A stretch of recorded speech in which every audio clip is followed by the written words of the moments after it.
Hello, welcome to Quackalope. Thank you for being here. Today we're diving into a right for you, wrong for you around Silk by Boardgames. Boardgames is going to be a 2 to 4 player, 45-minute game all about silkworm harvesting, collecting, shepherding, and of course, avoiding the monster, the ookamy. Avoiding the ookami. This is going to be a game where you roll dice, allocate those dice to different locations, and maneuver yourself around the board in order to get as many resources or silk points as possible. And at the end of the game, which is triggered either by all the tiles being exhausted, all of the fence posts being placed, or someone hitting a certain mark on the victory point track, you will be the winner if you've done the best and not had the most amount of silkworms consumed. Eaten alive. Well, stored for winter. This is our Right For You, Wrong For You series where we do our very best to analyze a game across 7 different metrics that we really look at when deciding to add a game to our shelf. Those metrics are going to be an overview of the game.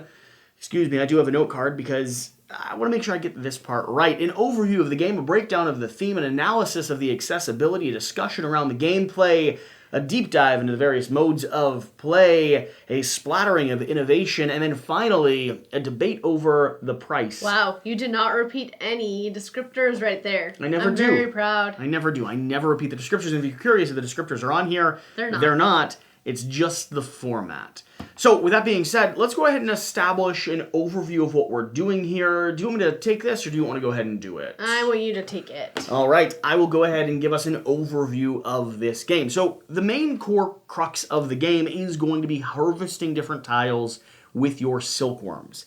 The interesting thing about that is everything moves and shifts according to a set of specific rules, which we'll go through in just a moment. You see, this game is going to be about pushing this ookami into other opponent's silkworms, consuming them or taking them off the board, using your silkworms to go ahead and shift and harvest a tile, allowing you, now that wasn't a legal move there in case you were curious, but allowing you to score points based on how fresh or green an area is. You would have done that. You would have put your other one there and given the greens back. No, I would have put my other one there and moved the greens up to this location if you want it to be entirely legal. If I was unable to move the greens, I would not have been able to harvest there. True. Either way, you're going to be doing your very best to generate silk points. Now, silk points is going to be the deriving endgame kind of mechanism of this. You lose silk points if you have silkworms that have been consumed, and you gain silk points either by consuming tiles or getting any of these 4 different objectives in the game state. The game structure is going to be built and based around dice. You'll be rolling dice and then assigning dice to 6 different action areas on the board.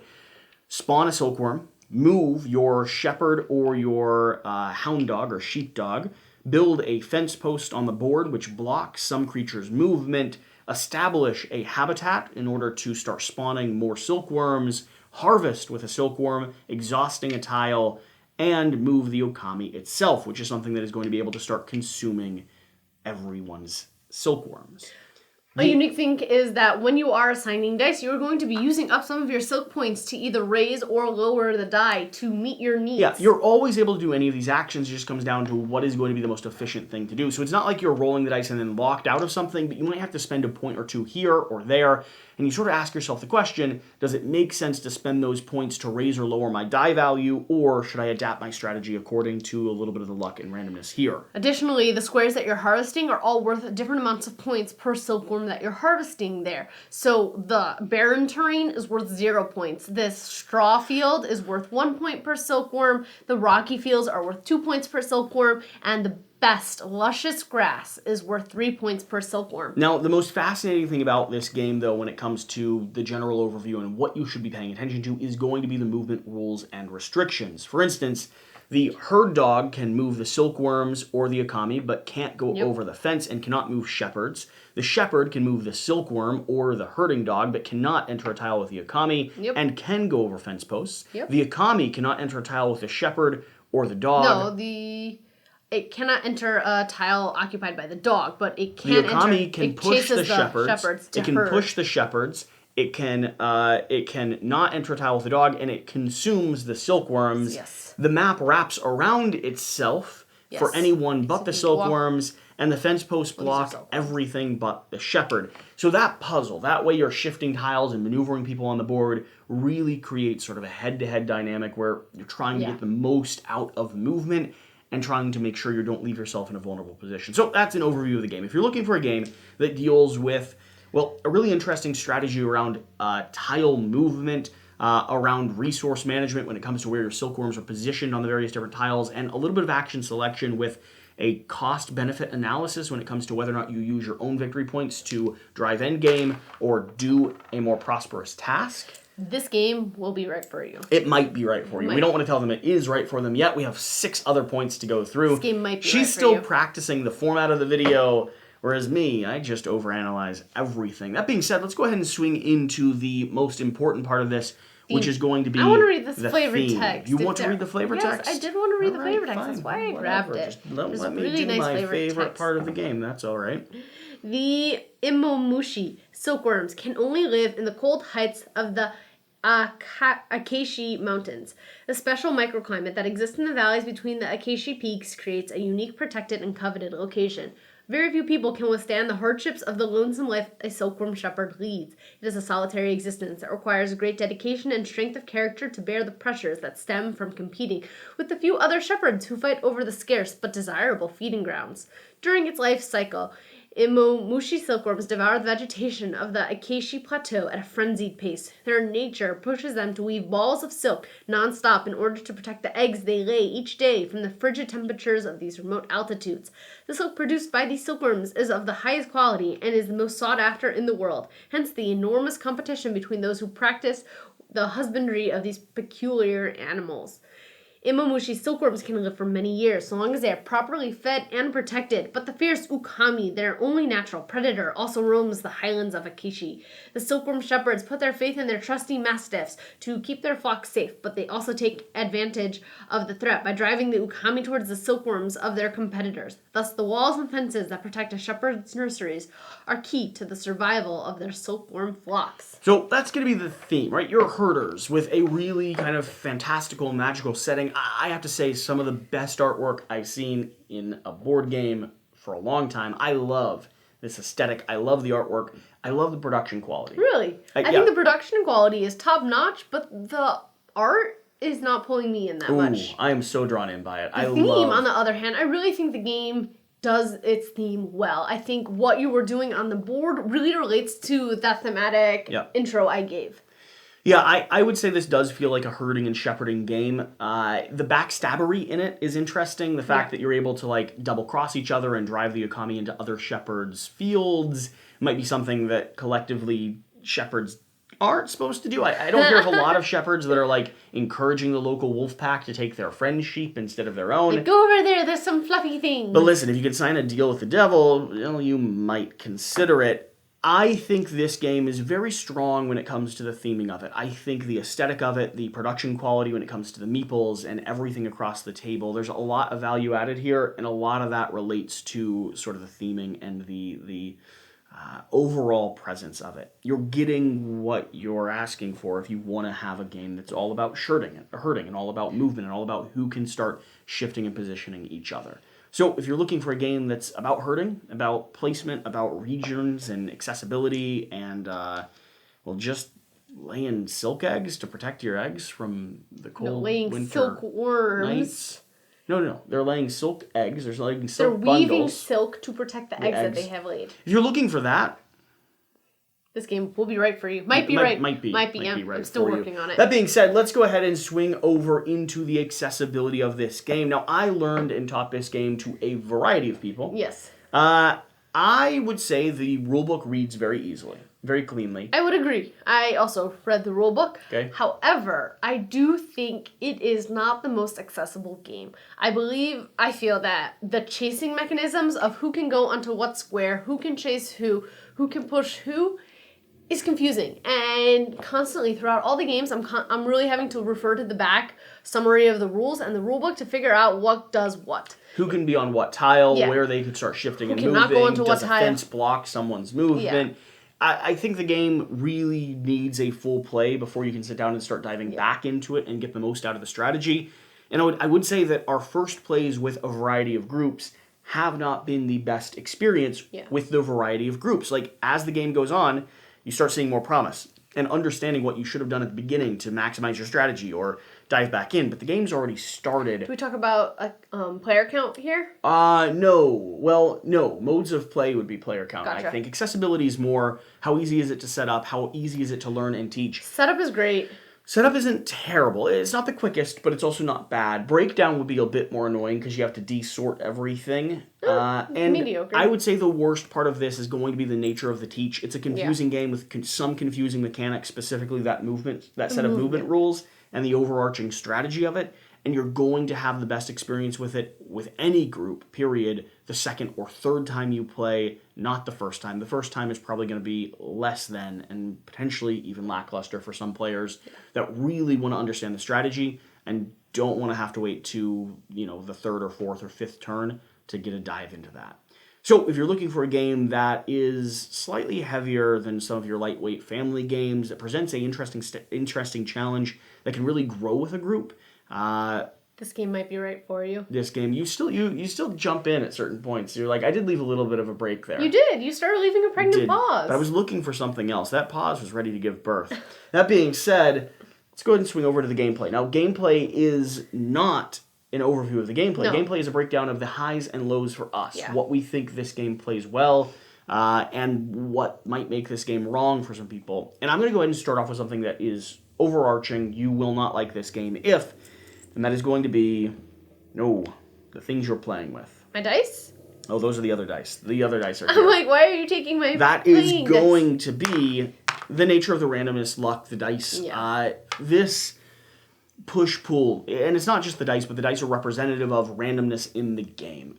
A lot of people don't like a little bit of flexibility, a little bit of randomness in a game that presents itself as sort of an abstract puzzle game. And that's the nature of this. You have perfect information on almost everything except for what actions you're going to take, what it's going to cost you, and the take that mechanic, which is driving the ookami into other players' things. There's a decent bit of randomness, and then there's that mean, be cruel to each other mechanic in this that starts pulling away from that perfect strategy, that abstract puzzle, and I can find a lot of people aren't going to enjoy that. Yeah, especially the ookami piece about just eating each other's worms. In any game, there are going to be a lot of worms around the ookami that you can just keep driving the ookami into and eating, and you can kind of get into a tug of war. Well, you just took 3 of my worms, therefore I'm going to take 3 of your worms. Well, you took 3 of mine, therefore I'm going to... We've had games where players had a couple worms left. Yeah, I think I had a game where I had 4 worms left here, where the rest of mine were here. And all of these just are subtraction of points at the end of the game. Yeah. And that can get a little frustrating and repetitive when you're just doing tug of war with the monster. It can create some feel-bad moments where you feel like you've been targeted or where the entire game has devolved into, well, I'm just going to drive the ookami around and consume everything possible. Another aspect of randomness that I don't believe you touched on was when people do start building these fences, you can get locked in, where you have ookami on a square and you can never harvest them because you have to have another square to move them onto. We have silkworms on a square, yeah. Yeah. So it's interesting. Silkworms. Like, the middle of this can get a little bit crowded, which makes it hard to start shifting and adjusting tiles, which makes sense for a game that is all about shifting and adjusting. You really have to shepherd and keep a pathway open for your silkworms to go.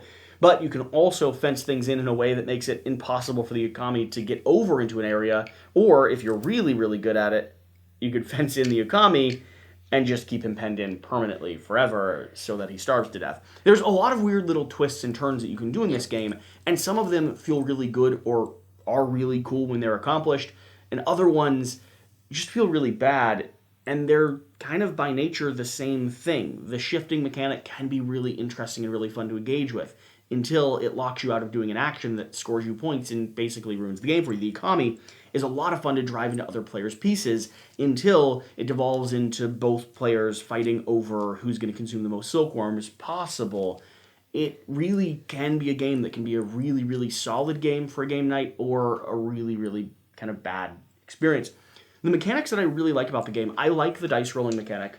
I do too, because there is mitigation with your points. You always have options. You're not locked into a set dice roll. Well, and the 1 wraps around to a 6, Yes. which means that it never costs you more than 3 to do something. And I found it really funny because one of the games I played, I drove myself all the way down to 0 points. Yes. And then realized that I no longer had mitigation around my dice roll, which then started locking me into the cyclical cycle. I found that just very entertaining, even though I think I can lost see other people finding that very I frustrating. lost by so many points. yeah. The odds of someone else doing that, very low. Me, high as a dime.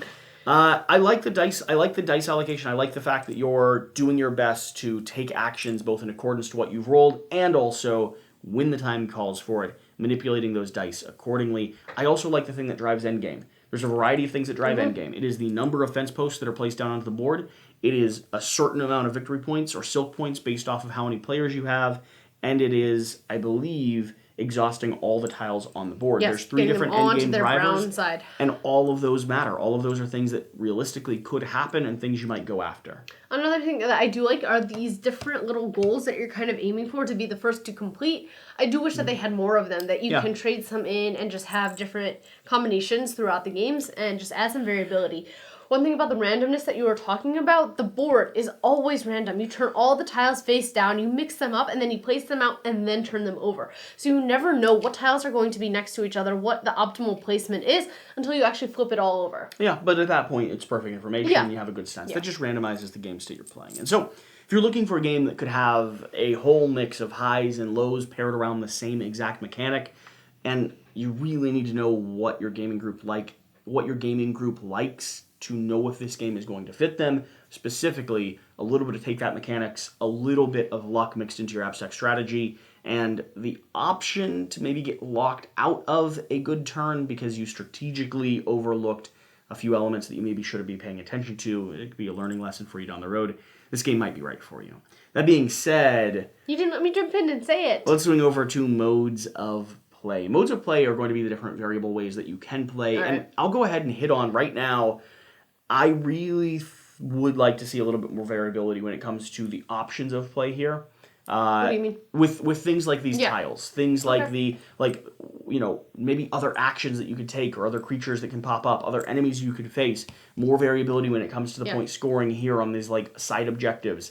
I like the puzzle. I do think I would like to see more variation when it comes to the puzzle that I'm presented with. I feel like after 5 to 10 games, you're kind of like, okay, this is getting repetitive. I feel like I'm just faced with the same challenges, the same frustrations, the same excitements. Yeah. And that can get annoying. Let's talk about player count, though, when it comes to modes of play. This plays 2 to 4 players. Yes. And we've experienced it at all player counts. I think, personally, 3 players is way more solid than either of the other 2. It's where I would recommend it. I think the higher you go, you really need a consistent group who knows how to play it, because otherwise it just gets into a cacophony of a mess. Everyone has silkworms all over the place, and you can get into that pushback. 2 is a little bit more laid back. You feel like there's not enough dynamic things going on the board. It's a head-to-head puzzle, but the puzzle is built around interacting with each other to some degree, moving other players' silkworms or being there to consume. And if you don't have someone driving the ookamy or someone getting each other's way, a 2-player game, you don't feel like you touch all of the mechanics that I think can be fun in this game. 3 players is where the board's a little bit more open. You have a little bit more freedom to maneuver around, but you still have a little bit of negotiation, a little bit of take that, making an interesting play experience, building fences collectively as a team, or telling someone like, hey, I'm going to move your silkworm with me to help you out, or shift the ookamy away from you. Let's just agree to gang up on the person who's clearly winning at the moment. That over-the-head nature, that conversation that happens above the table, you can't have at 2 players, and was maybe a little bit too chaotic at 4 players. 3 is the sweet spot for me. Yeah, I would agree. So, if you're looking for a game that plays best at 3, that can function efficiently at 2, and is probably not overly recommended at 4 unless you have an experienced game group who all want to delight in the chaos that this can be presented with, this game might be right for you. Might be right for you. Let's swing down to innovation. Is this game innovative? If so, how? If not, does it matter? So with my somewhat limited experience with a bunch of games, I do think the concept of this creature can go here and chase this, who can chase this, who can chase this, obviously if the fence posts weren't in the way, I think that is pretty innovative. The fact that each one has specific movement rules and they're chasing each other and you're kind of corralling them all to the most luscious spot. I don't know about you. I can't think of a direct game that does this off the top of my head. That being said, all it is kind of pushing and shifting pieces. It's an abstract puzzle that's presented on more of a artistic or heavy fashion. I would not call this game necessarily innovative. Okay. And if you heard that rattle, that was a dog shaking her collar. over to the side. Oh, she's found the heated pad to lay down on. She I likes wouldn't call this necessarily innovative, but I would certainly call it interesting. Yeah. I think it's taking a lot of mechanics and mixing them together. To me, it feels like one of those puzzles, those sliding puzzles that you're trying to interesting. solve. We're trying to get the numbers all in a row. That's the feeling But that you're this not game moving gives the me. tiles. You're just moving You're what's not, on but you're them. moving the pieces on the tile. That. But that's the feeling that this game replicates, and I like that feeling. I like the approach that it has. I don't think it needs to be innovative. That being said, even though I don't think the mechanics are necessarily innovative, I do feel like that if you have this game in your collection on your shelf, I don't know of a lot of other titles that are presenting or competing in the same space that it is. Mm-hmm. So I would call it refreshing. I would call it new-ish, but not necessarily innovative. Okay. Yeah, I hear those points. Yeah, it's that little tile game always frustrated me. So it's hard to judge because innovation is one of those things that we only have our own context for. And so let me know, is this game the first to have done that type of movement strategy? Is this game something that you would call innovative, or is it just something that is sort of new on your shelf or counter? And do you have any other games that are directly competing with it? I don't think in my collection I have anything that I would directly compete with Silk. So, innovation. If you're looking for a game that does something that feels new but isn't necessarily innovative, that kind of bridges on or expands the genre of abstract strategy and feels like that frustrating tile game, this one might be right for you. Swing down to price point. Where is Silk when it comes to the price point? And do we think that is a good price? Would we pay for it? Is it fair in terms of what we're looking at? We checked this up before we started, and it's the high 20s, low 30s, wasn't it? It was like 25 to 30. It's right in that range. It doesn't go low 30s quite. Okay. Yeah. Maybe with shipping. I think that's fair. I think you are getting... It fits into its box nicely, and I believe you are getting for what you're paying for. The production quality of the components are really nice. The tiles are pretty good.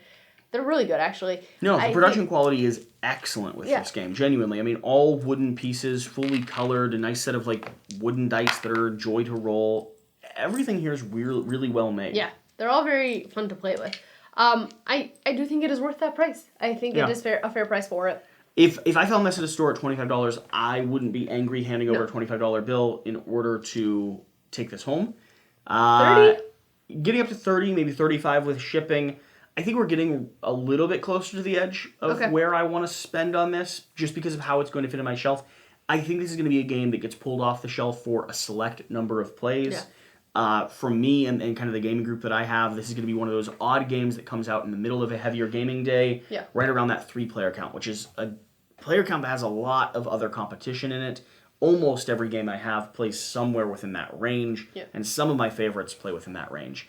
I think personally, I could see myself getting maybe between 5 and 10 plays out of Silk for the duration of when I'm going to own it. Mm-hmm. I think after 10, I might be looking to move on towards a different game, or it just might not get pulled out as often. But if I find the right group, I could see those 5 to 10 plays happening within the course of a month or two. Yeah.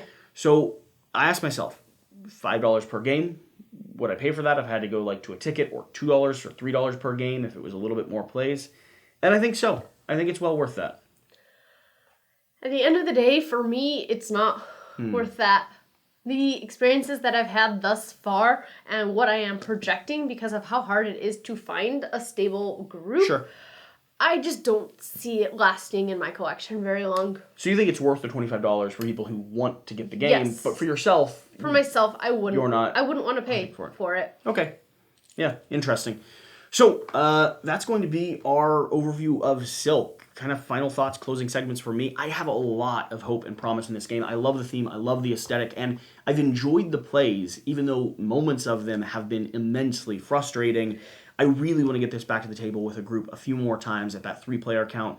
Yeah. I'm intrigued to play it again at 2 players, but honestly, 2 and 4 really aren't where I'm seeking out Silk, and I don't know that I want to dive in enough times to really get a feel for it beyond what I already have.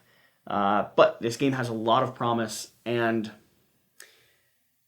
I really hope I can find a gaming group that I really enjoy this game with. Yeah. I just don't know that I will. For yourself, you said it's really not a game that's going to last. I know who my friends are, I know who my stable gaming group is, and I don't see this going very far. Cool. So with that, What are your thoughts on Silk? Have you already went out to pick up this game? Do you enjoy this format, the Right For You, Wrong For You series? And just to close it all up, if you're looking for a game that deals a bit with kind of head-to-head take-that mechanics, has some interesting action selection systems and very, very variable ways to drive endgame with some open-ended victory conditions that are really fun to explore. If you're looking for a game that can create some dynamic rifts between the players, those being both good and bad, and plays really, really solidly at 3 players with a theme, an aesthetic, and production quality to boot, that only runs you about $25, well, Silk, it might be right for you. All that being said, if you made it to this point in the video, well, that means we are wrong for you. Wrong for you. Please make sure to unsubscribe down below. Leave a comment letting us know why you're never going to watch these videos again. And whatever the case, whatever you do, remember to do the important thing. Get out and play some games. We'll see you next time. Thank you. Thank you.